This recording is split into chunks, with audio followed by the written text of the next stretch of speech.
तर exactly आयोनायझर water म्हणजे काय आणि ते कशा पद्धतीने येतात, आरोमधनं मिनरल्स पण जे आपल्याला गरजेचे आहेत ते बाहेर टाकतात. मग ह्यात ऍड होतात का, मग मिनरल्स कुठून येतात, मग नक्की काय होतं ह्यात? बिसलरी, केनली आणि ह्या मशीन मध्ये डिफरन्स काय? मशीन तर हे पूर्ण पॅक आहे. टेक्निकली पण आपण तिथे 4-5 प्रकारचे पाणी दाखवले की बायफर्गेशन कसं होतं नेमकं. एकदम मला मी देवाच्या पाया नाही पडत, देवाच्या पाया नाही पडत, मी जाऊन याच्या पाया पडतो कारण त्यांनी माझा मुलगा वाचवला. नमस्कार, मैसल अशोक तोडमल. माझ्यासमोर जेव्हा ह्या मशीनचा डेमो आला, मी डेमो समजून घेतला आणि माझ्याकडे जवळपास ह्या मशीनच्या डेमो संदर्भात, ह्या मशीनच्या क्वालिटी संदर्भात, प्राइस संदर्भात, खरेदीची गरज आहे का, या PS संदर्भात, ORP संदर्भात, वॉटर हायड्रेशन संदर्भात, या सगळ्या गोष्टीचं जवळपास मी 6-7 तास ह्या क्वेश्चन आन्सरवर चालले होते. फार डीप डिस्कशन झालं. इव्हन सायंटिस्ट, डॉक्टर याचे सगळे एव्हिडन्स घेऊन मी जेव्हा कन्व्हिन्स झालो तेव्हा माझ्या घरी मशीन बसवलं. तर मित्रांनो, खरंच तुम्ही जर ह्या मशीनचा डेमो पाहिला असेल, खरंच या मशीनबद्दल तुम्ही अंडरस्टँड केला असेल आणि काही डाऊट्स असतील तुमच्याकडे, तर हा व्हिडिओ आवर्जून पहा. कारण की हा व्हिडिओ तुमच्या आयुष्यात एक अंधार जो आहे ना, विचाराचा अंधार, त्याला प्रकाश देऊ शकतो. फार डीप इथं क्वेश्चन आन्सर झालेत. नियर अबाउट मला वाटते 35-40 क्वेश्चनचे आन्सर केलेत आणि फार हायर लेवलचे हे आन्सर दिले गेलेत. याच्यामध्ये मिनल कुलकर्णी मॅडम आहेत, सविता अवतारे मॅडम आहेत, हे आमचे गुड व्यक्तिमत्व दर्पणजी आहेत, त्यानंतर आमचे तानाजी अवतारे सर आहेत, त्यानंतर गणेशजी लहारे सर, तुषारजी भोसले सर. आम्ही सगळ्यांनी डेमो पाहिले. आमच्याकडे पण डाऊट होते की असंच का, ते तसंच का, हे खरं आहे का, ते खरं होईल का, गरज आहे का, रोज पिलं पाहिजे का, असं असतं का, तसं असतं का. सगळ्यांचे असे वेगवेगळे क्वेश्चन आन्सर सॉल्व्ह होण्यासाठी कमीत कमी मला वाटते सगळ्याचे 30-40 तास गेले असतील. येस. आणि याच्यावर स्टडी पण झालाय जवळपास मला वाटते 5-50 तास. म्हणजे ओव्हरऑल बघितलं तर माझं तर 100 तास स्टडी झालाय. आणि तरी पण इथं डीप डिस्कशन्स केलंय का, कारण की तुमची हेल्थ प्रोटेक्ट व्हावी, तुमच्या परिवाराची हेल्थ प्रोटेक्ट व्हावी, तुम्ही तुमच्या शरीरासाठी, परिवारासाठी मदत करावी. आणि समाजामध्ये जर तुम्ही ह्या प्रोडक्टला घेऊन, जसं आम्ही आलोत मार्केटमध्ये, तसं तुमच्या थ्रू लोकांना हेल्थ भेटन, लोकांना वेल्थ ग्रेड होऊ शकते आणि हॅपीनेस होऊ शकते. आणि हेच काम भगवंताचं काम आहे. आपण सगळ्यांनी डेमो बघितला, तुम्ही ऑलरेडी सगळ्यांनी मशीन बसवलेलं Yes. आहे, याचं पाणी पिताय. येस, पण हे पाणी पिल्यानंतर पण आज जेव्हा तुम्ही डेमो बघितले तर कसं वाटले तुम्हाला डेमो? एकदम जबरदस्त वाटलं. मार्केटमध्ये आपण हे मशीन लोकांना देऊ शकतो? 100% गरज आहे प्रत्येकाला. देऊ शकतो. Yes. पण काय वाटतं तुम्हाला, हे सगळं डेमो बघितल्यानंतर काय फिलिंग आहे तुमचं? मला हे डेमो सगळे आवडले, त्यामुळे मी मशीन सगळं बसवलं, हे केलंय. पण आज एवढे सारे डेमो बघितले, खरंच डोळे पण उघडले, छान पण वाटलं. पण काही प्रश्न आहेत. तर एक्झॅक्टली आयोनायझर वॉटर म्हणजे काय आणि ते कशा पद्धतीने येतं, थोडंसं सांगितलं तर बरं होईल. मॅडम, तुम्ही जो प्रश्न विचारला की आयोनाइज्ड वॉटर म्हणजे काय, तर आयोनाइज्ड वॉटर ह्याची एक प्रोसेस आहे, त्याला आयोनायझेशन म्हणतात. आयोनायझेशन म्हणजे काय, अनाइन्स आणि कॅटाइन्स तुमच्या पाण्यामध्ये असणं म्हणजे काय. आणि आपल्याला सगळ्याला माहिती आहे की अनाइन्स कॅटाइन्स हे मोबिलाइज्ड असतात टेक्निकल भाषेमध्ये. तर याच्याला थोडंसं आपण जनरलाइज करूया की ह्याच्यात नेमकं काय बेनिफिट होतं किंवा कसं होतं. जेव्हा मोठे मॉलिक्युल्स किंवा आपण नॉर्मल पाणी पितो ह्याला डेड वॉटर का म्हणतात, कारण या पाण्यामध्ये 15-20 मॉलिक्युल्स एकत्र आहेत, जी डेन्सिटी जास्त आहे. जेव्हा पाणी पण पितो तेव्हा जड वाटतं. तर आयोनायझेशन होणं म्हणजे काय, ह्याला सेपरेट आउट करणं, ह्याला वेगवेगळं करणं. मग हेच 5-6 मॉलिक्युल झाले तर पाणी हलकं होतं. प्लस ह्या पाण्यामध्ये आयोनायझेशन झाल्यामुळं हायड्रोजन डिझॉल्व्ह होतो.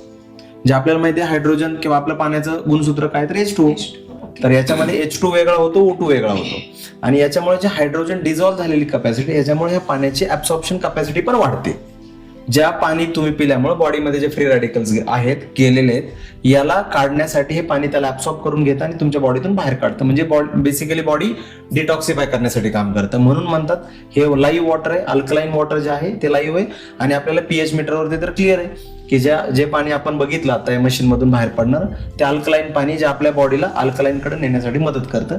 बेसिकली ही प्रोसेस म्हणजेच आयोनाइज्ड वॉटरची प्रोसेस. म्हणजे आयन्स निर्माण होतात म्हणून आयोनायझेशन. येस. आता तुम्हाला एकदम सोप्या भाषेमध्ये, जसं सरांनी सांगितलं एकदम टेक्निकल वर्ड्समध्ये, मी एकदम थोडं सोपं करून सांगतो तुम्हाला. आपला मशीन आहे, मशीनमध्ये आहे चेंबर, ज्याच्यामध्ये आहेत प्लेट्स आपले, ज्याच्यामध्ये आहे टायटॅनियम आणि त्याच्यावरती प्लेट्स कोटिंग आहे प्लॅटिनमची. आता त्याच्यामध्ये आपण पाणी ॲज अ इनपुट म्हणून देतोय. आता जेव्हा हे पाणी त्या चेंबरमध्ये चाललंय, आपण सोबत एक इलेक्ट्रिक करंट पण पास करतो. त्या इलेक्ट्रिक करंटचं काम काय, त्या पाण्याला 2 वेगळ्या वेगळ्या स्ट्रीम्समध्ये डिवाइड करणं. एक आपलं अल्कलाईन जे आपण पिण्यासाठी आणि वेगवेगळ्या गोष्टींसाठी वापरणार आहोत, आणि एक आपलं ऍसिडिक जे चे वेगळे यूज केसेस आहेत, जसं हेअर वॉश झालं, स्किनसाठी झालं, डिसइन्फेक्टंट म्हणून झालं. सो थोडक्यात सांगायचं काय, पाण्याला डिवाइड करण्याचं काम युझिंग अन इलेक्ट्रिक करंट म्हणजे इलेक्ट्रोलिसिस प्रोसेस जी या मशीनमध्ये होते, त्याला आपण आयोनायझेशन प्रोसेस सुद्धा बोलतो. Yes. याच क्वेश्चनला धरून माझा एक क्वेश्चन राहील सर, की जसं तुम्ही म्हटला की ते पाणी त्या प्लेटला येतं आणि मग अल्कलाईन होतं, राईट ना? जसं की झऱ्यातनं पाणी येतं, दगडातनं पाणी येतं, तर ते प्युअर अल्कलाईन असतं. पण आजही आपण गावाकडे गेलो किंवा काय अशा डोंगराळ भागात गेलो की तिथं विहिरीचं पाणी मग तिथं दगडातूनच येतं, विहिरीत पाणी येतं. मग ते पाणी पिणं बेटर असेल ना, मग एवढं मशीन घेण्याची गरज काय? प्रश्न चांगला आहे सर तुमचा. आणि तुम्ही जसं सांगितलं की ऑलरेडी विहिरीतलं पाणी किंवा झऱ्यातलं पाणी किंवा बोरिंगचं पाणी आपण पकडू शकतो, आता ते कुठेतरी जमिनीतनच खेचलं जाते ना. तर याच्यात दोन गोष्टी आहेत. पहिला तुम्ही जे झऱ्यातलं बोललात, तर झऱ्यातलं पाणी आजही प्युअर आहे. म्हणजे तुम्ही जर आज सह्याद्रीच्या डोंगर रांगामध्ये गेलात आणि तिथलं पाणी पिलात तर ते अल्कलाईनच आहे. पण तिथून पुढे जे पाणी येतं, झऱ्यांमधून खाली येतं, नदीमध्ये येतं, आणि आपण बघतो की आजूबाजूला आपण पाणी प्यायला झऱ्यावर जाऊ शकत नाही. हा एक मुद्दा झाला. पण त्याच्या पुढे जेव्हा पाणी येतं, जसं तुम्ही म्हणलात की आपण विहिरीतलं पाणी का नाही पिऊ शकत, बोरचं पाणी का नाही पिऊ शकत, तुम्हाला आठवतंय का 15-20 वर्षापूर्वी आपण हे पाणी पित होतो? आज पितोय का? कारण जे शेतकरी आहेत, आजूबाजूला जी शेती केली जाते, जे इंडस्ट्रियलायझेशन झालंय, याच्यामुळे जर बघितलं शेतकरी फर्टिलायझर्स, पेस्टिसाइड्स वापरतोय. आपण जसं म्हणतो की जमिनीतनं पाणी ओढायचंय, तर जमिनीत पाणी पावसाचं पडलंय, पर्क्युलेशन करताना ते केमिकल घेऊन पाण्यात जाणार का नाही जाणार? पाणी ऍसिडिक झालंय. इंडस्ट्रीचं पाणी कुठं गेलंय? इंडस्ट्रीचं सगळं पाणी नद्यांमध्ये, इंडस्ट्रीचं पाणी ओढ्या नाल्यातून पाण्यात गेलंय आणि ते पाणी पर्क्युलेशन होऊन आपण पितोय. मग मला सांगा, ते अल्कलाईन राहिलंय का?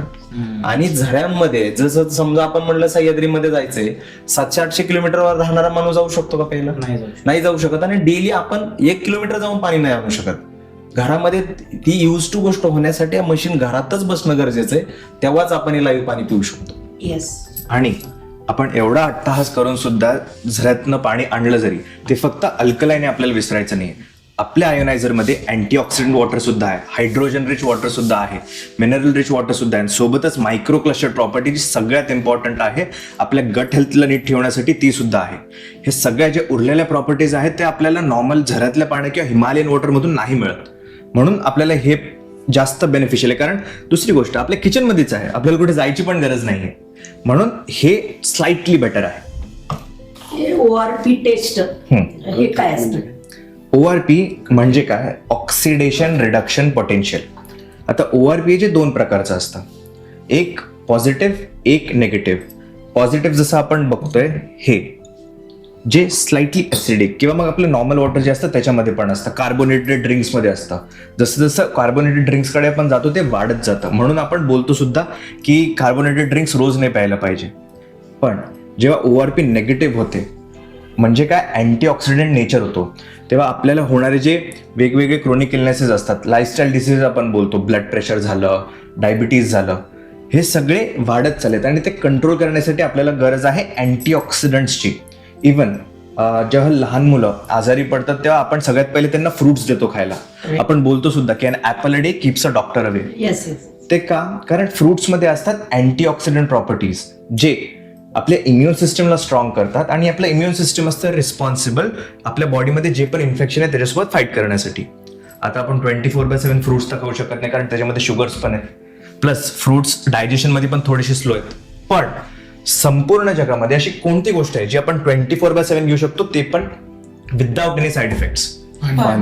पाणी. आणि जर पाण्यातूनच आपल्याला अँटीऑक्सिडंट प्रॉपर्टीज मिळतात, आपल्याला सगळ्यात बेस्ट त्याचं न्यूट्रिशन मिळेल. न्यूट्रिशन म्हणजे काय? पचेल प्रॉपरली, मायक्रोक्लस्टर प्रॉपर्टी मेक शुअर करेल की सेल्युलर लेवलपर्यंत ते चाललंय. आणि ह्याच मल्टिपल गोष्टीमुळे हे जे को डिपेंडन्सी आहे एकमेकांची प्रॉपर्टीजवरती, मेक शुअर करतं की आपला जो पण क्रोनिक इलनेस आहे, आपल्या लव्ड वन्सला जो पण कोणता क्रोनिक इलनेस आहे तो लवकर क्युअर करण्यामध्ये हेल्प होईल. मग आपल्या घरामध्ये जे आता पहिला आपण जसं RO, वेगवेगळ्या छोट्या छोट्या मशीन जे 3-5 हजार, 10,000, 15,000, त्यात पण लोकांना असं वाटतं की आम्ही प्युअर पाणी पितो. तर त्या मशीन मध्ये आणि ह्या अल्कलाईन मशीन मध्ये डिफरन्स? जसं सुरुवातीला सगळे झराचं पाणी पित होते, मग विहिरी आल्या, मग बोर आले, त्यानंतर मग बॉटल्ड वॉटर आले, डिस्टिल्ड वॉटर आले. त्याच्या पुढं जे आत्ता मार्केटमध्ये जी ट्रेंडिंग किंवा जे म्हणतो आपण सगळ्यांच्या घरामध्ये, ते म्हणजे RO. म्हणजे काय? Reverse osmosis. आणि रेप्युटेड कंपनी आहे त्यामध्ये बऱ्याचशा. तर रिव्हर्स ऑस्मोसिस प्रोसेसमध्ये तुम्ही जे पाणी आणताय नदीतून, ज्यात क्लोरीन टाकलंय किंवा वेगवेगळे जे कॉन्टॅमिनेशन झालेत, हे काढण्यासाठी रिव्हर्स ऑस्मोसिस प्रोसेस काम करते. म्हणजे काय, त्या पाण्याला क्लीन करण्याचं काम केलं जातं. पण एक गोष्ट लक्षात घ्या, हे क्लीन करत असताना याच्यामध्ये मिनरल्स पण बाहेर काढले जातात. म्हणजे जे कॉन्टॅमिनेशन झाले त्याला तर बाहेर काढलंच, पण त्याच्याबरोबर त्याच्यातले मिनरल्स पण बाहेर काढले. पण जे आपल्याला राईट पाणी पाहिजे ते कसं पाहिजे, मिनरल्स रिच पाणी पाहिजे, हायड्रोजन वालं पाणी पाहिजे, आणि ते पाणी अल्कलाईन पाहिजे. मग आता क्लीन तर केलं की जे 20-25-30 हजाराचे जे आपण मशीन बसवतो ते फक्त पाण्याला क्लीन करते, जे शरीराला पौष्टिक पाहिजे ते त्यात म्हणजे नाही. Exactly. क्लीन पाणी पितात पण हेल्दी पाणी पित नाहीयेत आणि तर- म्हणून हेल्थचे इश्यू. एक्झॅक्टली. आता आपण हे डेमोतनं जे बघितलं हे हेल्दी पाणी आहे. याच्यामध्ये जे आपण प्रॉपर्टीज चेक केल्यात, हे जे ऍब्सॉर्प्शन कॅपॅसिटी चेक केली, जे पाणी आपल्या बॉडीत गेल्यानंतर जे राईट काम करायला पाहिजे ते आपण डेमोच्या माध्यमातून बघितलंय. मग इथं जर बघितलं तर हा मेन डिफरन्स आहे की डेड पाणी म्हणजे काय, लाईव्ह पाणी म्हणजे काय. तुम्हाला- म्हणजे जसं की आपण एखादं भाजी बॉईल केली आणि बॉईल करून त्याचा अर्क कशा देतो, पाण्यात पाण्यामध्ये. आणि त्याला जर ओतून दिलं तर मग तुमचं प्युअर न्यूट्रिशन गायब होतं. गायब आहे, बरोबर. भाजी राहिली. तसंच जेव्हा पाणी मधले क्लीन करण्याच्या नादामध्ये पाण्याला डेड केलं जातं, म्हणजे सगळे हायर लेवलची क्वालिटी निघून जाते. आणि जर त्याच्यातलं ते क्वालिटी तसंच ठेवणं आहे आणि तुम्हाला जे पाण्यात नाही पाहिजे ते घटक बाजूला करणं गरजेचं आहे, तर हे केमिकलच्या फिल्टर मधून पॉसिबलच नाही. बरोबर. किंवा आता छोट्या मोठ्या ज्या मशीन आहेत तिथून पण हे पॉसिबल नाही. कारण की आपलं जे आयोनायझर आहे त्याच्यामध्ये जे टिटानियम आणि प्लॅटिनम Platinum. या कोटिंग मधून जेव्हा त्याला कलर इलेक्ट्रिसिटी पास होती तेव्हा वर अल्कलाईन वॉटर आणि खाली ऍसिडिक वॉटर होतं. आणि मग वरच्या फ्लोद्वारे आउटलेट मध्ये आपल्याला प्युअर अल्कलाईन वॉटर भेटतं आणि खालच्या फ्लोद्वारे पाणी डिवाइड केलं, जसं गाळणी असते ना चाळण, बरोबर. पीठ चाळण्यासाठी. गाळणी. तसंच इनडायरेक्टली पाणी तुम्ही चालू शकत नाही. पण मग याला ऑलरेडी याची टेक्नॉलॉजी आहे, याच्यावर रिसर्च झाले, याच्यावर फार डीप स्टडी झालेला आहे वर्ल्ड वाईड जर बघितलं तर, सायंटिस्ट लोकांनी, डॉक्टर्स लोकांनी. आणि त्यानंतर कळलं की पाण्याला पण आपण ऍसिडिक आणि अल्कलाईन मध्ये डिव्हाइड करू शकतो. त्याच्यासाठी त्या प्लेट्स आहेत, त्या प्लेट मधून जेव्हा पाणी पास होतं त्यावेळेस या गोष्टी डिवाइड केल्या जातात. आणि पण बाकीच्या ज्या छोट्या मोठ्या मशीनला पॉसिबलच नाहीये. जसं तुम्ही म्हणले मला टू व्हीलरला मर्सिडीज सारखं फील द्यायचं, तर शक्य आहे. गाडी 10 लाखाची 12 लाखाची पण आहे, पण जे फीचर 70-80 लाख 1 कोटी 2 कोटीच्या गाडीमध्ये आहेत ते फीचर नाहीये. जसं मी मर्सिडीज वापरताना बघितलं की सर एअर फिल्टर आहे, बरोबर. कारण की ती कॉस्ट घेते ना. बाहेर एअर क्वालिटी 120, 130, 140, आज एअर क्वालिटी गुड 3, 4, 5 लेवलला. मग आता वॉटर जे येऊ राहिले, आता कुठं कधी कुठं साचलंय कॉर्पोरेशनचं पाणी, आणि कधी कधी ते 100, 150, 200 किलोमीटर पाईपने ट्रॅव्हल करत लोखंडाचे येऊ राहिले आणि साठवतात कुठं.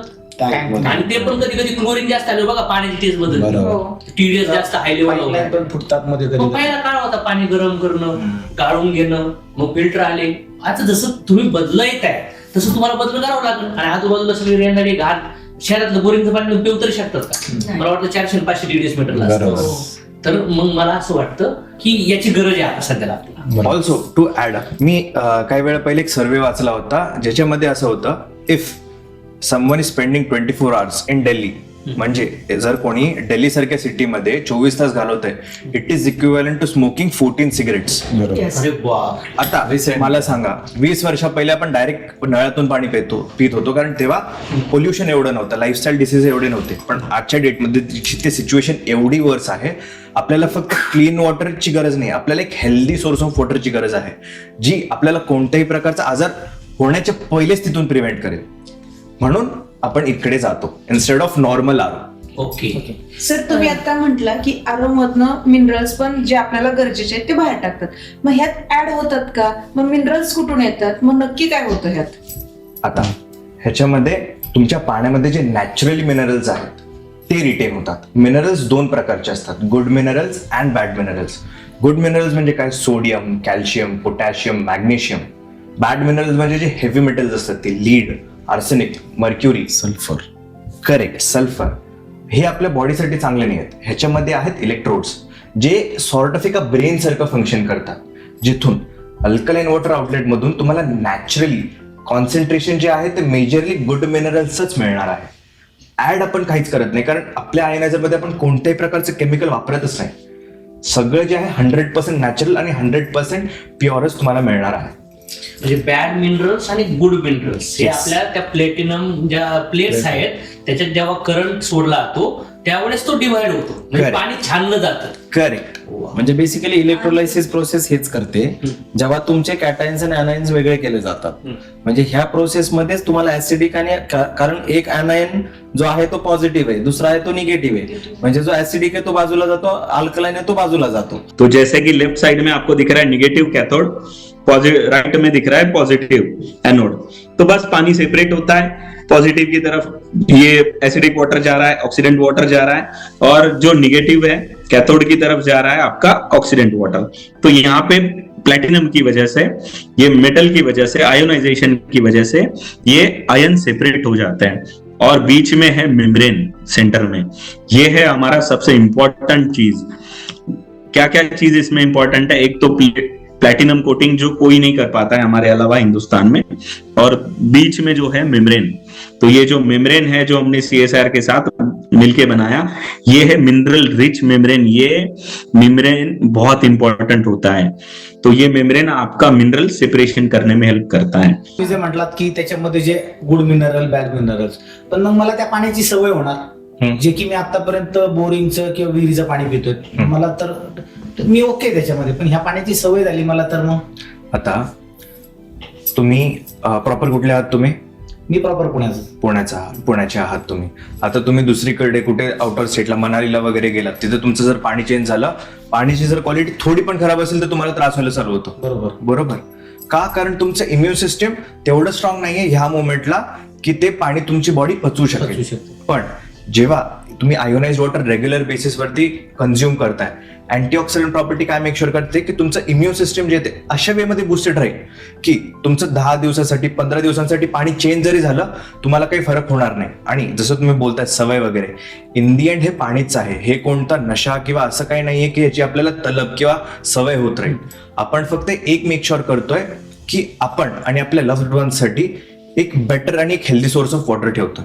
म्हणजे बाहेर जर गेले तुम्ही, आधी तुम्ही हे पाणी प्यायला लागला आणि बाहेर जर गेलात, बाहेर नॉर्मल जरी वॉटर पिलं तरी उलट तुम्ही ऑलरेडी तुमची बॉडी इम्युनिटी स्ट्रॉंग करून ठेवली. करेक्ट. जर रेग्युलर वॉटर पिलं तरी तुम्हाला काही इश्यू येणार नाही. पण आता ऑलरेडी इम्युनिटी डाऊन होऊ राहिली आणि बाहेर जाऊन डाऊन होऊ राहिले, तर उलट आपण अपलिफ्ट करतोय, नशा लावत नाही. त्यामध्ये काही केमिकल किंवा दारू, काही साईड इफेक्ट किंवा काही सॉस, काही असं काही टाकलेलं नाहीये. उलट प्युअर पाणी देऊ राहिलो, तर प्युअर गोष्टीची नशा लागली तर अनहेल्दी गोष्टी सोबत तुमची बॉडी फाईट करायला लागली. एक्झॅक्टली. आतापर्यंत आपण पाणी पितोय एका सर्टन एज पर्यंत, पण जसं गावाकडे पण म्हणतात की मुलांना मातीत खेळू द्या, सवय झाली पाहिजे, किंवा वातावरणाची सवय होऊ द्या.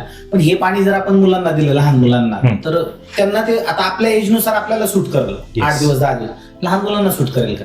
मी असं ऐकलं होतं की लहान मुलांना हे पाणी दिलंच नाही पाहिजे. याच्यात आहे ना, आपण जर तुम्ही मशीन बघितलं किंवा याचे जर स्पेसिफिकेशन बघितले, तर नॉर्मली तुम्ही बघितलं तर लहान मुलांना 7.5 pH च्या पाण्याची गरज आहे, which is close to neutral. 7 हा pH न्यूट्रल आहे. 7.5 pH चं पाणी रिकमेंडेड असतं लहान मुलांना. का? कारण लहान मुलांची इम्युनिटी ऑलरेडी स्ट्रॉंग असते. काय रिझन असतं तर त्यांनी वॅक्सिनेशन घेतलेले. पण आपल्याला जे नॉर्मल पाणी पाहिजे ते 8.5 pH चं पाहिजे. आपण जे नॉर्मल रेग्युलर पितोय ते का?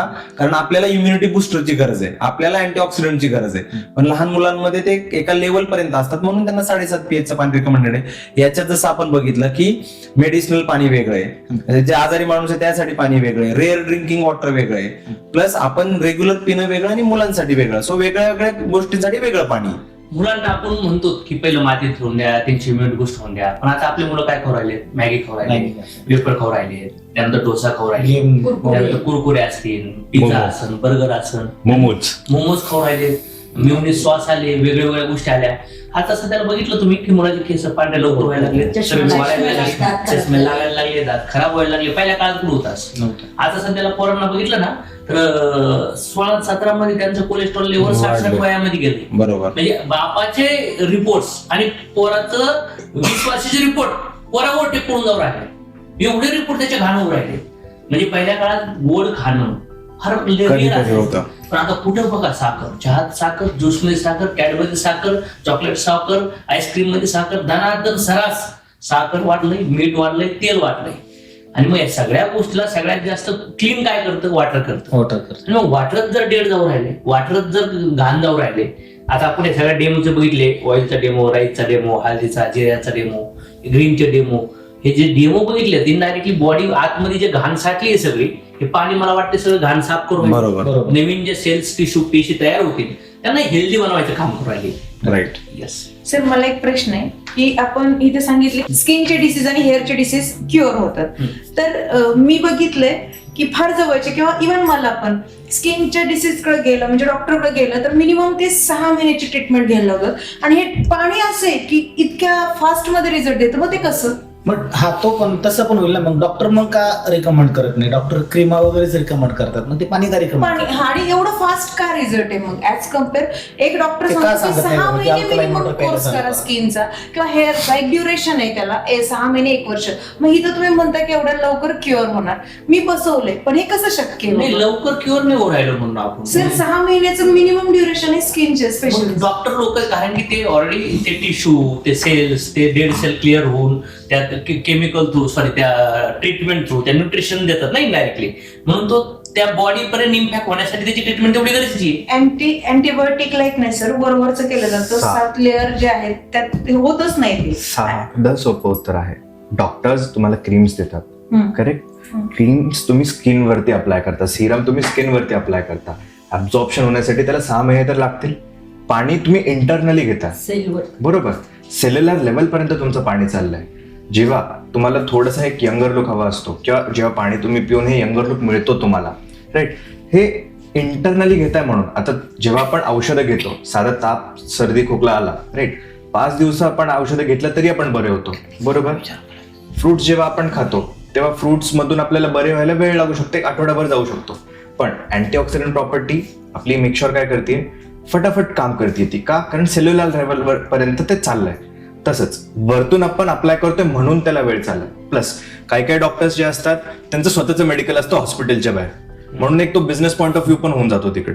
आपण ज्यावेळेस मार्केटमध्ये जातो, जेव्हा घराच्या बाहेर पडलं तर आपण कुठली ना कुठली बॉटल घेतो. बरोबर. मग काही लोकल बॉटल आहे, काही ब्रँड बॉटल आहे. आणि त्यातली त्यात आपण काही ब्रँड बॉटल म्हणतो की अरे बिस्लरी मिळेल का, अरे किनली भेटेल का. मग बिस्लरी एक ब्रँड समजला जातो आणि तेच पाणी आपण पितो आणि आपल्याला वाटतं आपण स्वच्छ पाणी एकदम क्वालिटी पाणी पितो.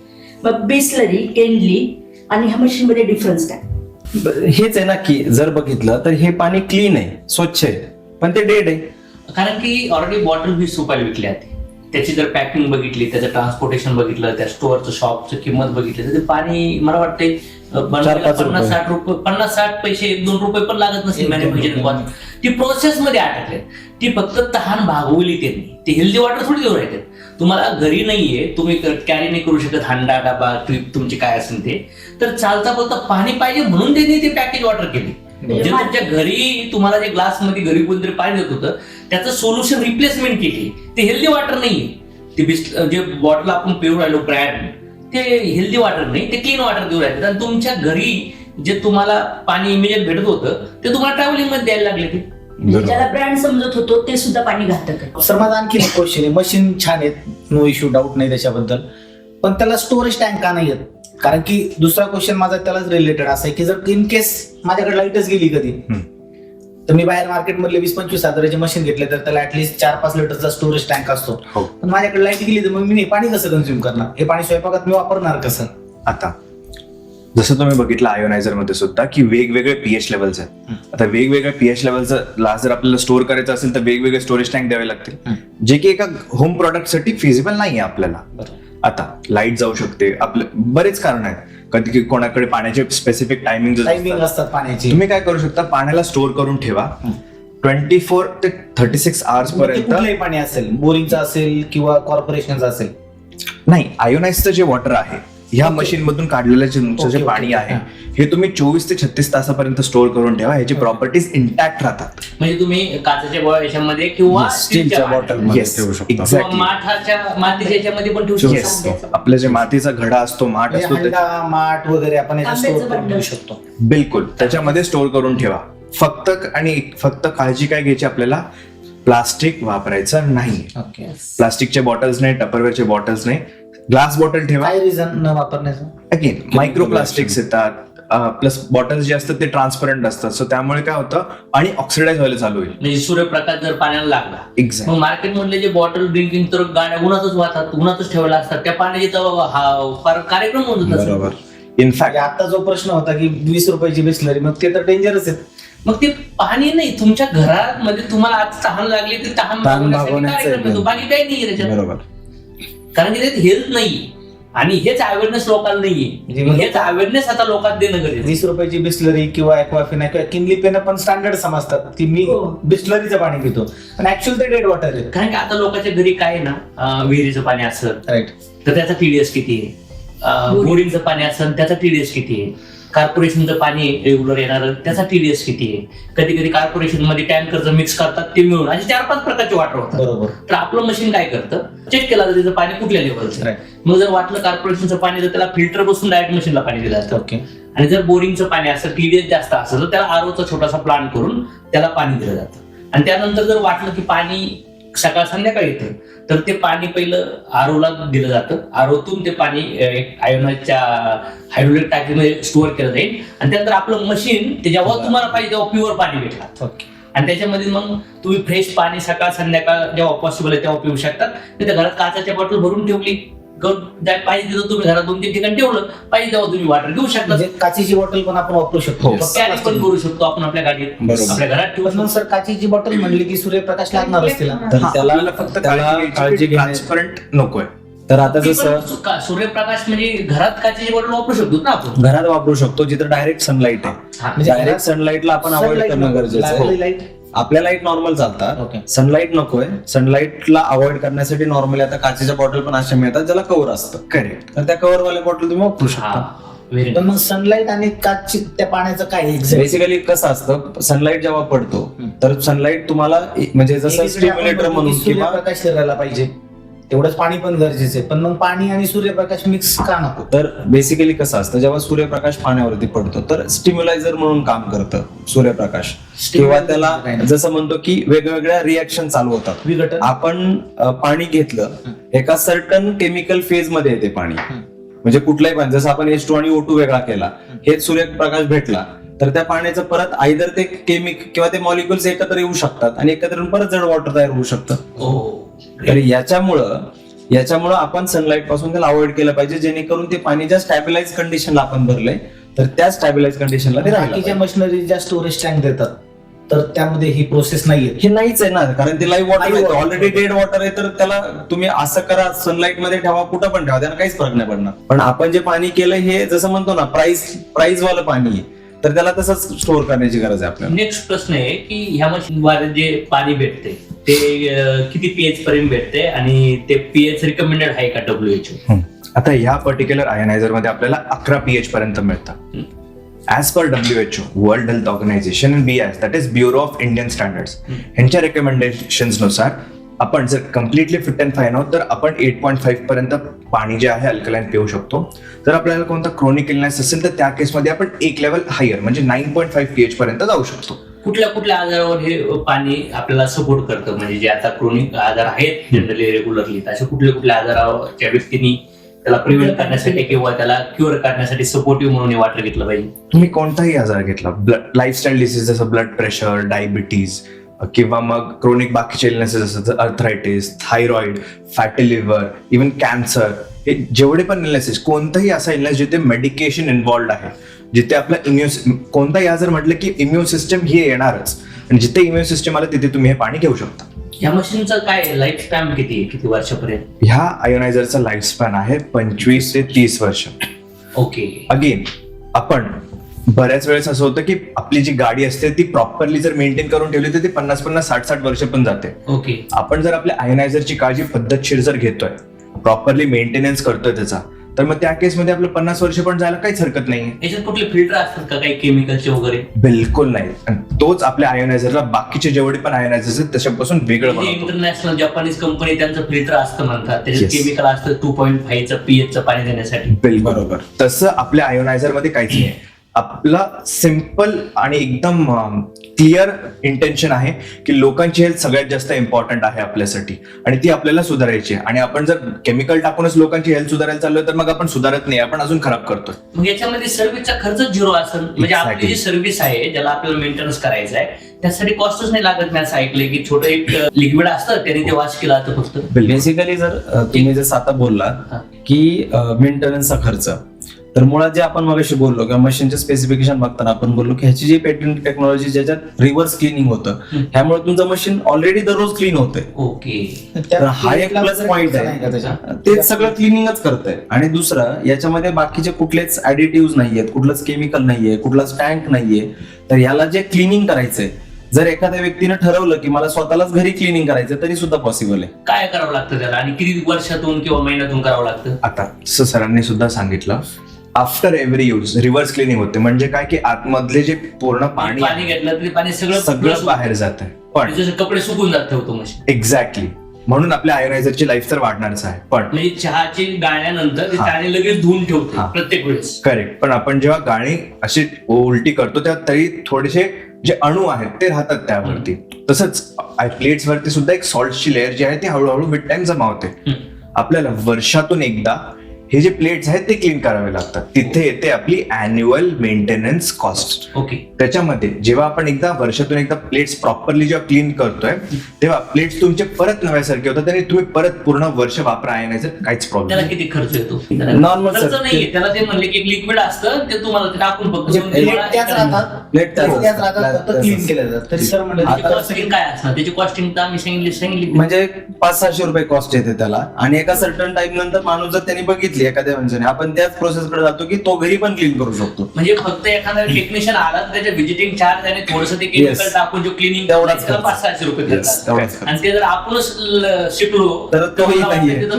100-150 रुपये मग कॉस्ट नाही. येस, बिलकुल. ओके. मग बाकीचे बाहेर फिल्टर बसू आपण, जे कॉर्पोरेशनचं वाटा असेल तर ते फिल्टर 5-4 ते बदलावं लागतं. किंवा जर तुम्ही आरो लावला, तुमचं पाणी लई स्टिलियस आहे, बोरिंगचं आहे, अशा केसमध्ये तुम्हाला तो एक्सपेन्सिव्ह 5-6 महिन्याचा असतो. येस, पण मशीनची कुठलीच कॉस्ट नाही. म्हणजे हे जर मशीन एकदा घेतलं तर परमनंट सोल्युशन झालं. येस. आणि तेच आपण बाहेरचे जे मशीन्स बघतो, फॉरेन कंट्रीजचे जे मशीन बघतो, त्याच्यामध्ये आपल्याला फिल्टर बघायला मिळतं. त्या फिल्टरची कॉस्टिंगच 8,000 ते 9,000 रुपये जाते. त्याच्यासोबत जो सर्व्हिस टेक्निशियन येणार त्याची 1,000 ते 1,500 रुपये कॉस्टिंग वेगळी. तुम्ही एवढी हाय कॉस्टिंग देताय, त्यानंतर सुद्धा तुम्ही वर्षाला 11,000 ते 12,000 रुपये देताय. इथे तुम्ही हाय कॉस्टिंग पहिली गोष्ट देतच नाही, अफोर्डेबल रेट वरती तुम्हाला आयोनायझर मिळतंय. प्लस वर्षाला तुमचा 1,000 रुपयेपेक्षा कमी खर्च होतोय, जसं सरांनी सांगितलं.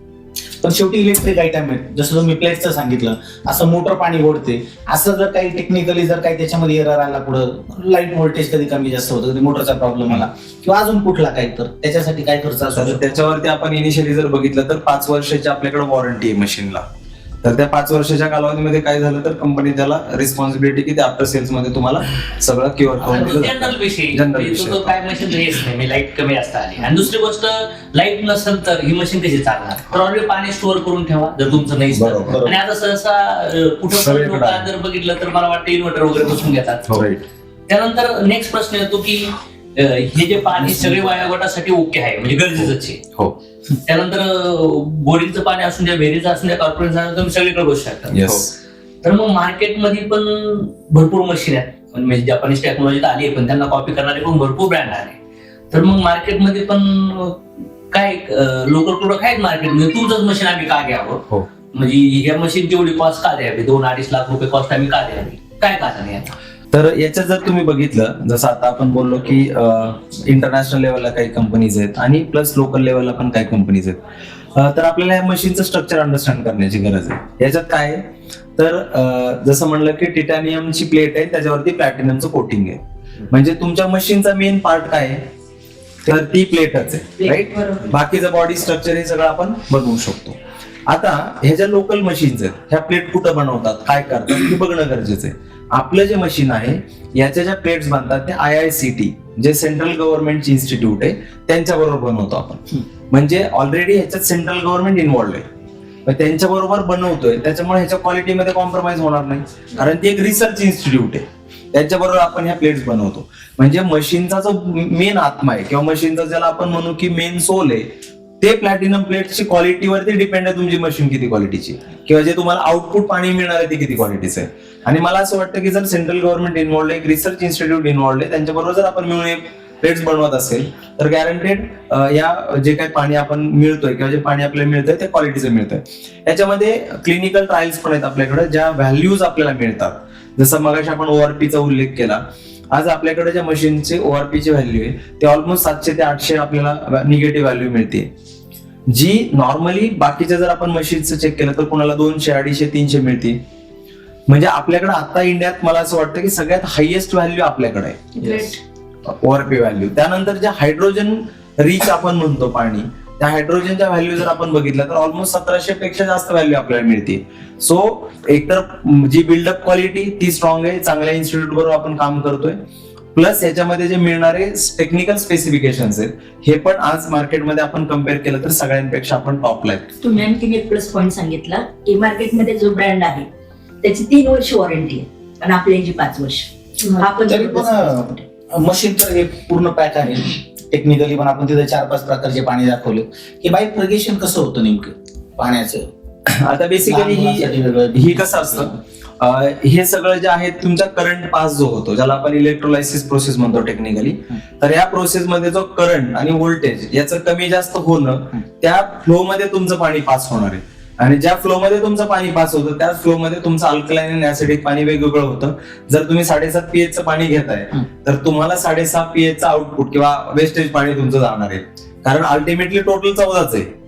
तर जर 8.5 pH चं पाणी पाहिजे तुम्हाला तर तुमचं जे आउट जाणार पाणी तर ते 5.5 pH चं. सो तुम्हाला इलेक्ट्रोलायसिस प्रोसेस मध्ये जे आपण प्रोसेस करतोय, करंटचा फ्लो, व्होल्टेज, या 2 गोष्टीवरती डिपेंड आहे की तुम्हाला कुठल्या लेवलचं पाणी पाहिजे. किती लिटर पाणी रेग्युलर आपण आयोनाइज करू शकतो, म्हणजे किती लिटर पाणी? मॅक्झिमम ही जी मशीन आहे ह्याचं 80 लिटर पर आवरने पाणी तुम्हाला मिळतं आणि ही जी आहे ते 60 लिटर पर आवरने तुम्हाला पाणी मिळतं. ह्या दोन्ही मशीन मध्ये काय फरक आहे? म्हणजे आता ही मशीन मोठी मशीन आहे, 18 प्लेट आणि 7 मशीनची. तर आता जनरली सिच्युएशन नुसार आहे, ज्याची फॅमिली मोठी आहे त्याची फॅमिली छोटी आहे, तर काय तुम्ही डिफरन्स सांगणार की? बरोबर आहे. डिफरन्स तुम्ही सांगितलं की हा 11 प्लेट आहे, हा 7 प्लेट आहे. एकदम सिम्पल कॅल्क्युलेशन ठेवायचं, गोष्टी जास्त कॉम्प्लिकेट करायचीच नाही. जसं जसं नंबर ऑफ प्लेट्स वाढत जातात तसे तसे रिझल्ट जे ते तुम्हाला बेटर मिळत जातात. फॉर एक्झाम्पल आता हा आपला 7 प्लेट वाला आहे, 8.5 pH वरती इथे तुम्हाला जर हायड्रोजन फॉर एक्झाम्पल 1000 जर मिळत असेल, सेम 8.5 pH वरती 11 प्लेट मध्ये तुम्हाला 1200 मिळेल. रिझल्ट तुमचे वाढतील, कॅपॅसिटी जशी वाढतीये, फक्त कॅपॅसिटी वाढत नाहीये पण सोबत तुमचे रिझल्ट सुद्धा वाढतात. हे मी फक्त हायड्रोजनचं सांगितलंय, हे अँटीऑक्सिडंट मध्ये पण तसंच काम करतं. मग तुमचं म्हणणं आहे की रिझल्ट चेंजेस होतील. जी छोटी मशीन लोक घेणार तर ह्या मशीन मध्ये मग त्यांना प्रॉपर्टी पाहिजे तसे भेटणार नाही का? मग डेफिनेटली मिळतील, का नाही मिळणार इव्हेंच्युअली. मग ते म्हणणार की मग तुम्ही रिझल्ट कमी देताय तर मग हे प्रोडक्ट का विकताय बाबा, मग यायची का ना घेऊन द्यायचं, चांगलं द्या लोकांना. याच्यामध्ये जसं तुम्ही म्हणलात की रिझल्ट भेटणार नाहीत का, तर मुळात जर बघितलं आपण तर आता आपण अँटीऑक्सिडंट वरती किंवा ORP वरती थोडंसं बोलूया. या मशीन मध्ये तुम्हाला 700 750 ORP मिळाला, असं पकडूया की 600 मिळाला. मुळात आपल्याला मायनस जो ORP आहे तो गरजेचा आहे. तर आता आपण जे अँटीऑक्सिडंट खातोय बाहेरचे 2-250 व्हॅल्यू मिळते तुम्हाला, पण ही मशीन ऑलरेडी तुम्हाला 500-600 देते, त्यामुळे बेनिफिट तुम्हाला देणारच आहे. पण जसं म्हणतो ना की फास्ट रिझल्ट पाहिजे, आणखीन चांगलं जास्त तुम्हाला हेल्दी राहायचंय, ही मशीन पण तुम्हाला हेल्दीच करणार आहे. पण जसं रिझल्ट जर कमी मिळतात किंवा दोन्ही मध्ये कंपॅरिझन की ह्याचे रिझल्ट तुम्हाला जास्त मिळतात किंवा आपण म्हणूया 3 महिन्यामध्ये तुम्हाला तुम्ही अल्कलाइन होतीये तुमची बॉडी, तर ह्याला 3.5 ते 4 महिने लागतील. हाच फरक आहे फक्त. म्हणजे कॉस्ट वाईज पण ड्युरेशनचा फरक आहे, एवढाच फरक आहे, बाकी काही नाही.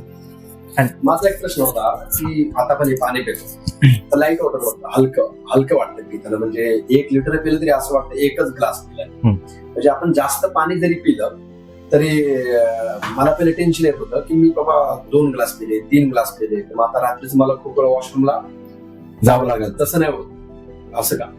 हा, तर ह्याच्यात कसं आहे, हे अंडरस्टँड करण्याची गरज आहे. असं का होतं, कारण ह्याचा जो ऍब्सॉर्प्शन कॅपॅसिटी पाण्याची, जसं आपण मगाशी बघितलं, तुम्ही जिऱ्याचा डेमो बघितला किंवा तुम्ही ग्रीन टीचा डेमो बघितला, पाणी हलकं झालं म्हणजे काय, तुमचे मॉलिक्युल्स वेगळे झाले, त्यामुळे ते काही ना कशाला ऍब्सॉर्ब करणार आहेत. हे पाणी जेव्हा बॉडीमध्ये जातं तर आपल्याला सेलमध्ये पाणी पाहिजे, आपल्याला जे न्यूट्रिएंट्स आले ते सेल पर्यंत पोहोचवण्यासाठी पाणी पाहिजे, ब्लड मध्ये पाणी, सगळ्या अवयवांमध्ये पाणी. मग पाणी जर ऍब्सॉर्बच झालं तर तुम्हाला वॉशरूमला जायची जास्त गरज नाही पडणार. आता का जावं लागतं जे नॉर्मल पाणी पितात, कारण तुमचं पाणी जे तुम्ही पिलात 100% त्यातलं 80% वेस्टेज आहे. तुम्हाला फक्त 15 ते 20% ऍब्सॉर्ब होतं पाणी आणि हे पाणी 80 ते 90% ऍब्सॉर्ब होतं बॉडीमध्ये. म्हणजे सर तुम्हाला म्हणायचंय का आपण जे आतापर्यंत पाणी पितोय जे डेड वॉटर आहे ते वेस्टेज जास्त जात Wastage जास्त. आपण आपल्याच किडनींना जास्त त्रास देतोय. इमिडिएट वॉशरूमला जावं लागतं. आणि लोकांना याचा- लगेच जावं लागतं. याचा- पाणी पिले का अर्धा तासात लगेच, अर्धा तासात लगेच. म्हणजे याचा अर्थ वॉटर बॉडी वारंवार का मागते, कारण की त्याला पाहिजे तिथपर्यंत ते पाणीच मिळत भेटत नाहीये. नाही. मग आपण पितो पण ते वेस्ट जाते. याचं बरोबर. कारण काय, डेड वॉटर प्युरिफायर. बरोबर. पण आपण जे म्हणतो की दिवसभरामध्ये मिनिमम 4 ते 5 लिटर पाणी पिलं पाहिजे, बस. एवढं वॉटर त्यातलं वेस्ट आहे. मग शरीराला एक्झॅक्टली कमीच मिळतंय. आता हे सगळं स्टडी करूनच बनवलेलं आहे ते 3 ते 5 लिटर पाणी जे बोलतोय आपण.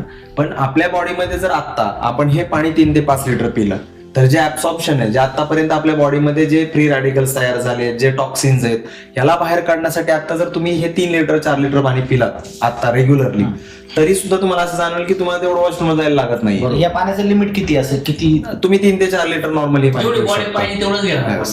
बरं, ह्या वॉटरचे किंवा हे जे पाणी प्रूव्हन आहे असे जे सायंटिफिक काही प्रूफ आहे का? सर याचे भरपूर सायंटिफिक प्रूफ हा. आहेत. जर तुम्ही बघितलं, एक जापनीज सायंटिस्ट आहेत डॉक्टर शिन्या म्हणून, हे 15 दिवस जपानमध्ये असतात, 15 दिवस अमेरिकेमध्ये असतात. म्हणजे आपल्या बॉडीमध्ये जे एंडोस्कोपी असते ह्याच्यामध्ये फार मोठा रिसर्च आहे यांचा. आणि हे सांगतात की माझं जे अमेरिकेमध्ये हॉस्पिटल आहे त्या हॉस्पिटलमध्ये मी माझ्या सगळ्या पेशंटला आयोनाइज वॉटर देतो आणि त्याचे मला एंडोस्कोपी मध्ये क्लिनिकल रिझल्ट मिळालेत जे पेशंटला लवकर बरं करण्यासाठी काम करतात. ओके. दुसरं, अमेरिकेमध्येच अशा काही अँटी कॅन्सरस इन्स्टिट्यूट आहेत ज्या सांगतात की तुम्ही हे पाणी पिल्यामुळे तुमच्या बॉडीमध्ये ज्या ऍसिडिक सेल्स तयार झाल्यात यांना तुम्ही अल्कलाईन कडे घेऊन जाऊ शकता. याच्यावरती क्लिनिकल ट्रायल्स, क्लिनिकल रिसर्च आहेत. त्यानंतर असे काही सायंटिस्ट आहेत जसं डॉक्टर ओट्टो आहेत, यांनी एक स्टडी केलेला आहे. एक हांजा नावाची कम्युनिटी आहे सर, हिमालयामध्ये आहे. तर ही कम्युनिटीचा त्यांनी स्टडी केला की हे लोक 125 वर्ष जगतात. अरे बापरे. आणि मग हे विचार केला की हे लोक 125 वर्ष का जगतात. तर त्यांनी स्टडी केला की यांच्या 3 गोष्टींमध्ये फरक आहे. पहिलं, हे फ्रेश एअर ब्रीथ करतायत कारण हिमालयात आहेत, पोल्युशनच नाहीये. दुसऱ्यांचं फूड पण नॉर्मल आहे, पण त्यांना सगळ्यात मोठी जे क्लिनिकल ट्रायल मिळाली की ते म्हणले ग्लेशियर वॉटर पितात. ओके. डायरेक्ट हिमनगांमधून जे पाणी वितळतं हेच पाणी पित आहेत, जे पाणी प्युअर मिनरल्स किंवा अल्कलाईन पाणी आहे ज्याच्यामध्ये कुठलं कॉन्टॅमिनेशनच नाहीये. आणि म्हणून 3-3, 4-4 पिढ्या एकत्र हेल्दी तुम्हाला बघायला मिळतील. म्हणजे अशा अनेक वेगवेगळे रिसर्च आहेत त्याच्यावरती जे सांगतात किंवा ज्यांनी प्रूव्ह केलंय की अल्कलाईन पाणी हे तुम्हाला म्हणजे ऍसिडिक कडनं अल्कलाईन कडे घेऊन जातं आणि तुम्हाला आजारांपासून तुम्हाला दूर करू शकतं. अजून ऍडिंग अप टू दॅट, जे सर म्हणाले, एक डिसीज आहे which is called as Alzheimer's. काही लोकांना तो गजनी मूवी मधून माहिती असेल. जेनझी लोक जे आहेत त्यांना सय्यारा नावाचा एक मूवी त्याच्यातून माहिती असेल. बेसिकली काय की विसरण्याची एक कला नाही पण एक विसरण्याची एक त्रास चालू होऊन जातो, विसरण्याचा एक आजार चालू होऊन जातो. क्लिनिकल ट्रायल्स जेव्हा झाले अल्झायमर पेशंट्सवरती तेव्हा असं बघण्यात आलं की अल्झायमर्स तेव्हा तुझ्या ब्रेनचे जे नॉट्स आहेत त्याच्यावरती हळूहळू सूज चढायला लागते. जेव्हा आपण त्यांना hydrogen rich water, ionised water जेव्हा दिलं तेव्हा ती सूज लवकर कमी झाली आणि तो क्युअर करण्यामध्ये तिकडनं तो जो माणूस आहे जो त्याची मेमरी वाईप अप होत चालली त्याला तिकडनं आपण परत आणलंय. हे सुद्धा US मध्ये क्लिनिकल ट्रायल झाले, स्टडीज झाले आहेत. हो, ग्रेट. त्यानंतर आता नेक्स्ट फायनल क्वेश्चन असणार आपला प्राइस वरती. तर मग आता हे प्रोडक्ट खरंच गरीब लोकांना गरजेचं आहे का, आणि दुसरी गोष्ट ते घेऊ शकतात का, त्यांनी कसं मॅनेज करावं? सर बेसिकली पहिल्या दुसऱ्या प्रश्नाचं उत्तर देतो की हे प्रत्येकाने तुमच्या सगळ्यांसाठी विचारतोय. याचे उत्तर मला माहित आहे पण आता डिस्कशन चाललंय. तर दुसऱ्या प्रश्नाचं पहिलं उत्तर देतो की हे प्रत्येकाला गरजेचं आहे का. तर सर गॅरंटेड जेवढे आज पृथ्वी तलावर माणसं आहेत सगळ्यांनी ह्या मशीनचं पाणी पिण्याची गरज आहे आता. मग ते गरीब असू द्या, श्रीमंत असू द्या, लहान असू द्या, पेशंट असू द्या, ज्याला ज्याला वाटतंय की मला हेल्दी लाईफस्टाईल जगायचंय त्या प्रत्येकाला या पाण्याची गरज आहे. ज्याच्या ऑलरेडी इन्कमच महिन्याला 15-20 हजार रुपये, ज्याची लाईफस्टाईल एकदम त्या लेवलला आहे, काय वाटतं अशा व्यक्ती कसं प्रोडक्ट घेऊ शकतो? आता थोडंसं मी ह्याच्यावरती सांगतो की मशीनचं जर आपण प्राइस बघितली, आपल्याला एकदा कॉस्ट देतोय म्हणून आपल्याला कदाचित वाटेल मशीन महाग आहे. पण एक नॉर्मल माणूस जे आज आपण बघितलं, आपण असं पकडूया की लेबरचं काम करतोय, 350, 400, 500 रुपये तो दिवसाला कमवतोय. 20-25 हजार रुपये एका नॉर्मल व्यक्तीचा आज इन्कम आहे. तो व्यक्ती दिवसाला चहामध्ये किंवा नॉर्मल जर एखाद्या व्यक्तीला व्यसन आहे तो 50 रुपये 100 रुपये कुठं घालतो कळत नाहीये सर.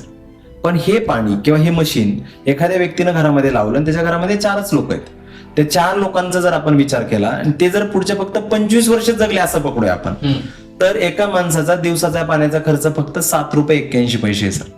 अरे वा. म्हणजे तुम्ही बाहेर गेलात आणि नॉर्मली चहा पिलात, चहाची कॉस्ट ₹10 आहे. 10 रुपये. आणि असा कुठला माणूस आहे सर जो बाहेर गेल्यावर चहा पित नाही? पण आता जर बघितलं तर लोक प्लॉट घेतात, लोक शेती घेतात, विहीर खांदतात, जनावरं घेतात, फ्लॅट घेतात, गाडी घेतात, सोनं घेतात, एफडी करतात, मेडिक्लेम घेतात, पॉलिसीज करतात, कार घेतात. म्हणजे ह्या लक्झरीच्या पाठीमागे तर लोक लागलेत.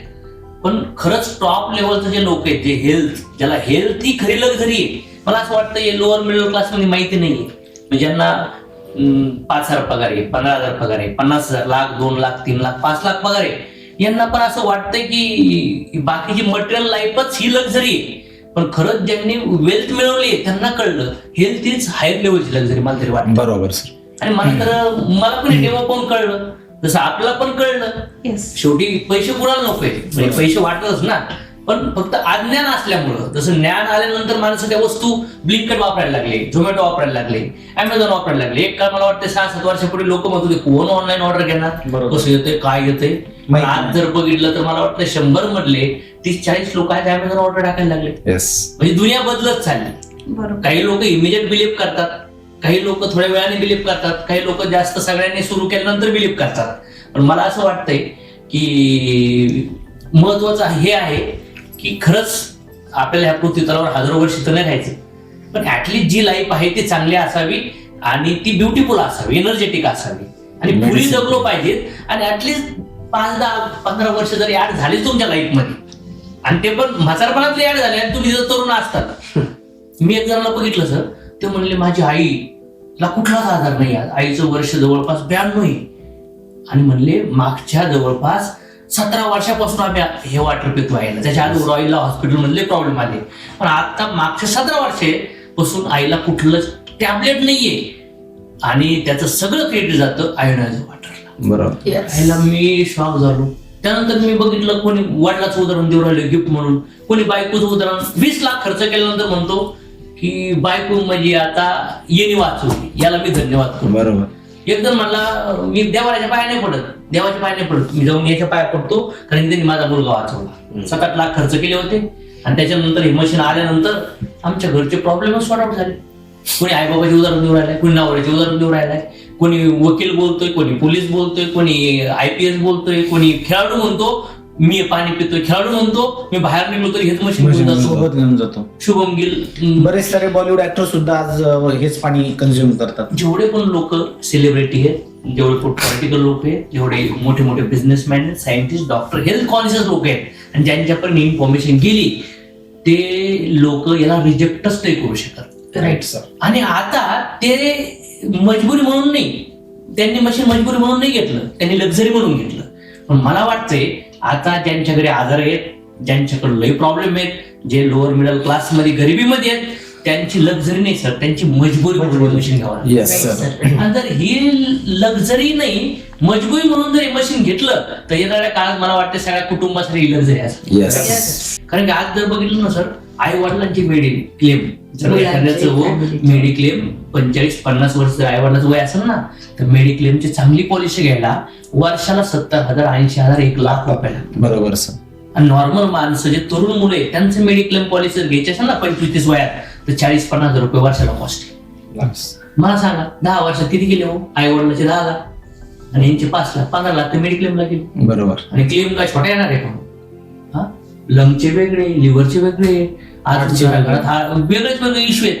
आज बघा ना, घरातल्या महिला बघा, पुरुष बघा केस करू राहिले, स्किनवर पिंपल येऊ राहिले, थायरॉइडचे प्रॉब्लेम होऊ राहिले, चरबी लटकू राहिली, रिपोर्ट मध्ये युरिक ऍसिड वाढ राहिले, कोलेस्ट्रॉल वाढ राहिले, त्यानंतर क्रिएटिन वाढ राहिले, किडनीचे प्रॉब्लेम, प्रोटीनचे इश्यू, हे सगळे डायमेज प्रॉब्लेम होऊ राहिले. आणि मग मला असं वाटतं की हे प्रोडक्ट लोकांपर्यंत जर जात नाहीये म्हणून त्यांना हे प्रोडक्ट घेतलं नाही त्यांनी, किंवा आता लोकांपर्यंत गेलं, डेमो बघितला आणि ज्यांना खरंच रिअल नॉलेज भेटले ना, मला नाही वाटत ते ह्या मशीनच्या कॉस्टिंग बद्दल बोलतील. बरोबर. त्यांना महागच वाटणार नाही, कारण की हे मशीन एखाद्या चांगल्या हॉस्पिटलमध्ये 5 दिवस राहा ऍडमिट, त्याच्यापेक्षा अर्धा किमती मशीन बरोबर आहे, सर. कारण की मी बघितलं लाख दीड लाख रुपये दिवसाचा खर्च होतो. दिवसाचा. मॅडम तुम्ही आयशोला कामाला होत्या, तुम्हाला किती रुपये लागायचे एका दिवसा पेशंटला?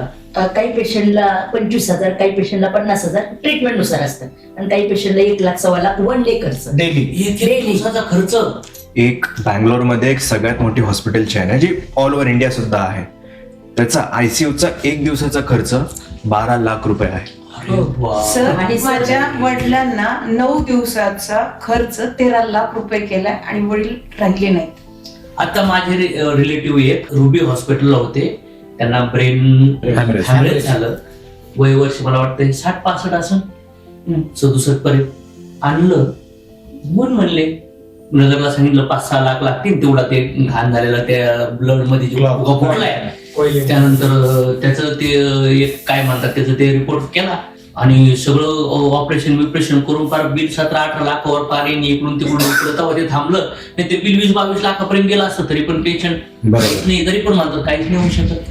आता रिसेंटली म्हणजे इमॅजिन करा ना, एक छोटासा प्रॉब्लेम, एक नॉर्मल साधं कुटुंब, त्याच्यासाठी किती मोठे पैसे आमोठे.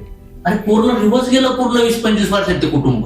बरोबर आहे. एक रिसेंटली पेशंटचं बिल आणि आता त्या पेशंटला म्हणा बरं हे मशीनचं डेमो बघ आणि घे, तुझ्या वडिलाचं झालंय त्याचं बघ, घेणार. अशा 10 लोकांना पेशंट दाखवा डेमो, त्यातले 8 लोक मशीन घेणार. ज्यांच्या घरी ऑलरेडी नातेवाईकात आणि मित्रात आणि स्वतःच्या घरी अशी परिस्थिती आली ना, अशा लोकांना जर हे डेमो बघितला ना, ते म्हणणारच नाही प्रोडक्ट माग. पण ज्यांनी कधी ऍक्शन झाला नाही ना, ते नाही म्हणतील नाही माग हे ठीक आहे. एक्झॅक्टली, कारण लोकांना ना अपफ्रंट कॉस्ट दिसते, हम्म. पण त्याच्यासोबत प्रोडक्टची व्हॅल्यू घेऊन येतं, जे तुम्हाला सगळ्यांनाच घरामध्ये पाहुणे येतात त्यांना सुद्धा वर्षोनवर्ष सुखरूप ठेवणार आहे, ते लोक नाही बघत ऍट टाइम्स. हो, रिसेंटली एक व्यक्ती आहे, साधं सिंपल आहे, फक्त त्याच्या घरी आहे ना वडिलांना लई मोठा प्रॉब्लेम झाला. त्याच्यावर ऑलरेडी कर्ज आहे 5-6 लाख रुपये. त्याने बायकोचं सोनं गहाण टाकलंय आणि मशीन घेतलंय. रिसेंटली एक ज्युपिटरला हॉस्पिटलला एक पेशंट लिव्हरचा प्रॉब्लेम झाला. हम्म. तर सर लगातार म्हणजे 8 दिवसाला 15 दिवसाला ऍडमिट, अशी ट्रीटमेंट 1.5 वर्ष चालली होती. हम्म. बिल ऐकून शॉकिंग होणार, 2.25 कोटी बिल झालं. पेशंट डेथ म्हणजे फाईल पण दाखवू शकतो आपण. कोविड एवढा फैलावला का गेला बरं? कोविड मध्ये Emergency एवढे system. लोकांचे पैसे खर्च झाले, कोणी कमवले? त्या फार्मा कंपनीने, त्या व्हॅक्सिन वाल्यांनी, त्या मास्क वाल्यांनी, त्या व्हेंटिलेटर वाल्यांनी, त्या हॉस्पिटल वाल्यांनी मेडिकल आणि मधले मेडिकल वाल्यांनी. हा पैसा कुठं गेला? म्हणजे 1000 लोकांचा पैसा फक्त 6-7 लोकांना गेला. बरोबर. कोविड मोठं कोण झालं? पैसा शेवटी एक्शन झाला ना. बस असं. पण मग आजार एवढा स्प्रेड का झाला? इम्युनिटी नाही गेलो. मग सगळ्यालाच का नाही झाला? सगळ्याला कोविड का नाही आला? सगळे लोक हॉस्पिटलमध्ये का नाही गेले? काहीची इम्युनिटी स्ट्रॉंग होती. बघा ना, तरुण मुलांना होत नव्हता, लहान मुलांना होत नव्हता, म्हाताऱ्या माणसालाच गाव व्हायचा. मग जपान मध्ये, चायनीज मध्ये भरपूर असे लोक आहेत, हायर लेवलला हेल्दी लोक आहेत.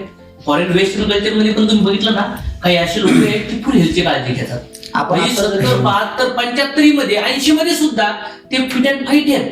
आणि आता आपण इथं 35-40 म्हणतो कंबर दुखतंय, गुडघे दुखतात. म्हणजे सगळ्यात बेस्ट एक्झाम्पल जे संपूर्ण जगाला माहिती असेल, जॅकी चॅन. एज काय त्यांचं 70 अबव, आज पण सेम वे मध्ये ते कंगफू कराटे करू शकतात. हेच आपल्या इथे 40 वर्षाचे एखाद्या आयटी प्रोफेशनलला बोलवा, पळायला तो कानकूच करतो. इम्युनिटी नाहीये. कोरोना पिरियड मध्ये रेमडिसिविर एक इंजेक्शन देत होतो. त्या इंजेक्शनची रिअल किंमत 600 रुपये होती, पण ब्लॅक मध्ये 35,000, 40,000, 50,000 लोक भीक मागल्यासारखं इंजेक्शन मागत होते. इंजेक्शन दिलं गेलं, पेशंट बरा झाला, पण साईड इफेक्ट काय माहिती? चिकनगुन्या झाला, डोळ्याचा त्रास आहे, इम्युनिटी डाऊन झाली, किडनी फेल झाले. म्हणजे रेमडिसिविरचे साईड इफेक्ट आहेत. असं बघा ना, मॅडमची गाडीची किंमत किती? मॅडम मर्सिडीज मर्सिडीज घेतली. पहिली मर्सिडीज 53 लाख, आणि दुसरी मर्सिडीज 1,15 लाख. आता मला सांगा, एवढी महागडी मर्सिडीज घेतली, ही 5-7 वर्ष जुनीच होणार आहे. किंमत किती होणार आहे? तुम्हाला काय वाटतं? किंमत प्रत्येक वर्षी 10% डाऊन व्हायला लागते. बरोबर. मग मला असं वाटतं की जे कपडे घालतो, जे मोबाईल घेतो, ते जुनेच होऊ राहिले. मग तुम्ही मोबाईल किती घेतला असता त्या दिवशी? 1,75,000. आता मला सांगा, मशीनची किंमत तरी आहे का आपल्या? आणि काही लोक म्हणतात महाग आहे. अरे मला असं वाटतं, आता इथून पुढल्या काळात येणाऱ्या 2-3 वर्षात ज्याच्याकडे आयोनायझर वाटत नसेल ना, लोक त्याला म्हणणार आजार झालाय तुला, आजार. जसं आज लोक कोरोनावाल्यापासून दूर पळतात. काही लोकांचं जनरली जे आजार आहेत ना, आजारी पेशंट पासून दूर पळतात. पाणी पण नेत नाही, जेवण पण करत नाही, छोटे मोठेच आजार असून जे कॉम्प्लिकेटेड आहेत, लोक दूर राहतात. म्हणजे येणाऱ्या काळात ज्याच्या घरी मशीन नसणार लोक त्याला आजारी म्हणणार, त्याला गरीब म्हणणार. आणि मला वाटतं येणाऱ्या काळात ना हे मशीन मला वाटतं पूजा बिजा करून घरातल्या सोसायटी मध्ये वेलकम करून एक ब्रँडिंगचा विषय असेल. कारण की जे पाणी ग्लास मधलं प्याना ना सगळं जिवंत वाटत, मी अमृत राहते.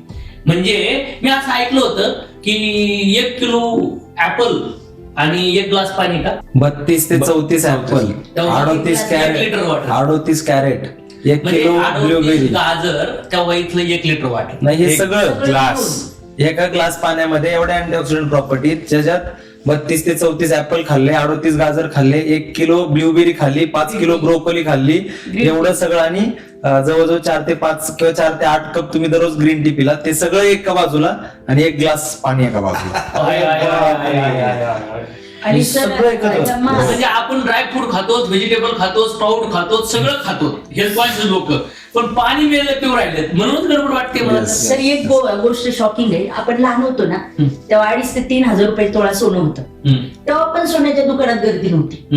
पण आज सर 1.5 लाख 1,60,000 सोनं गेले ना, आता गर्दी दिसते सर, वेटिंग लागले सोनाराच्या दुकानामध्ये. बरोबर. म्हणजे बघा ना, 11,000, 20,000, 30,000 सोनं होतं तेव्हा लोकांना महाग वाटायचं.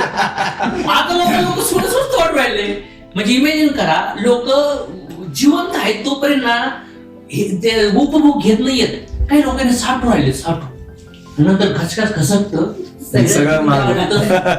तर मला काय वाटतं माहितीये का, 60 डायरेक्ट लावू नका, रोज जीवन जगा. मला असं वाटतं त्याला जीवन बरोबर ना. घरामध्ये फ्रीजवर, टीव्हीवर, वेगवेगळ्या वस्तूवर जो खर्च होतोय 50,000 1 लाख ते चाललेत. फ्रीजचा तर काहीच उपयोग नाही सर, सगळं डेड फळं, डेड भाज्या आपण तिथल्या खातोय. तर मला असं वाटतं घरातली एखादी वस्तू कमी करावी. पण एवढं नक्की सांगेल, कारण हॉस्पिटल फील्ड मध्ये काम केलंय मित्रांनो, पैसा किती जातो, पेशंटचा त्रास किती आहे, नातेवाईकाचा त्रास किती आहे, आणि ह्या लोकांचे कसे पॉकेट खाली होतात. अक्षरशः बघितलं गेलं तर जमीन विकावी लागते, घर विकावं लागतं. आणि 8 वर्षात पेशंटचा त्रास आणि नातेवाईकाचा त्रास बघून मी रडलेली आहे मित्रांनो. आणि म्हणून ह्या मशीनला मी सिरियस घेतलं आणि मी स्वतः बसवले मित्रांनो. हॉस्पिटल फील्डची एक व्यक्ती सांगते की ह्या मशीनचा एवढा उपयोग आहे, घरातली एखादी वस्तू कमी करा पण ही मशीन बसवा. आणखी माहितीसाठी सनेजी SSI डिस्ट्रीब्युटर डीलर्सला कॉन्टॅक्ट करा. आमचं मिशन आहे हेल्थ अँड हॅपीनेस.